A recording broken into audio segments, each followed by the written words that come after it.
किसी गांव में एक साहूकार रहता था, जिसके घर में अन्न, वस्त्र और धन किसी की कोई कमी नहीं थी। परंतु उसकी स्त्री बहुत ही कृपण थी, किसी भी भिक्षार्थी को कुछ नहीं देती, सारा दिन घर के कामकाज में लगी रहती। एक समय एक साधु महात्मा बृहस्पतिवार के दिन उसके द्वार पर आए और भिक्षा की याचना की। स्त्री उस समय घर के आंगन को लीप रही थी। इस कारण साधु महाराज से कहने लगी, महाराज, इस समय तो मैं घर लीप रही हूँ, आपको कुछ नहीं दे सकती, फिर किसी अवकाश समय आना। साधु महात्मा खाली हाथ चले गए। कुछ दिनों के पश्चात वही साधु महात्मा आए और उसी तरह भिक्षा मांगी। साहूकारनी उस समय लड़के को खाना खिला रही थी। कहने लगी, महाराज, मैं क्या करूं, अवकाश नहीं है, इसलिए आपको भिक्षा नहीं दे सकती।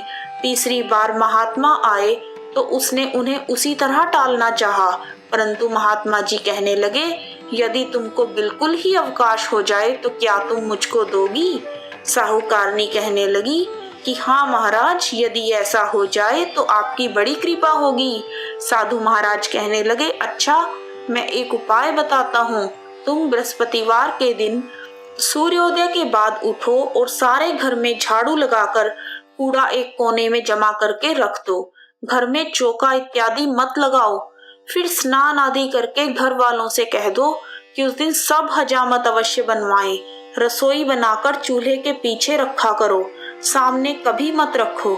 सायंकाल को अंधेरा होने के बाद दीपक जलाओ तथा बृहस्पतिवार को पीले वस्त्र मत धारण करो, ना ही पीले रंग की चीजों का भोजन करो।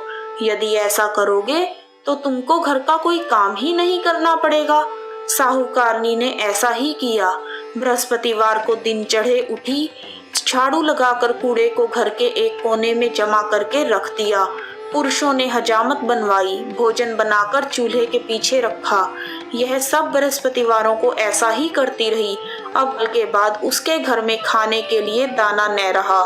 थोड़े दिनों में महात्मा फिर से आए और उन्होंने भिक्षा की याचना की, परंतु सेठानी ने कहा, महाराज, मेरे घर में खाने के लिए अन्न नहीं है, आपको क्या दे सकती हूँ?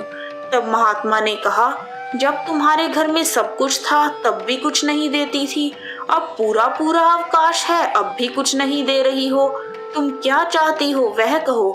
तब सेठानी ने हाथ जोड़कर कहा, महाराज, अब कोई ऐसा उपाय बताओ कि मेरे घर में पहले जैसा धन धान्य हो जाए।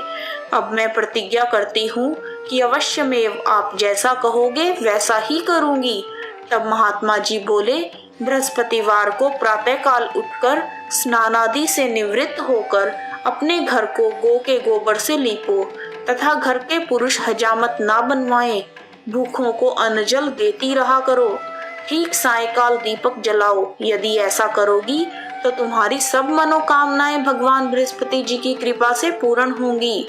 सेठानी ने ऐसा ही किया और उसके घर में धन धान्य वैसा ही हो गया जैसा पहले था।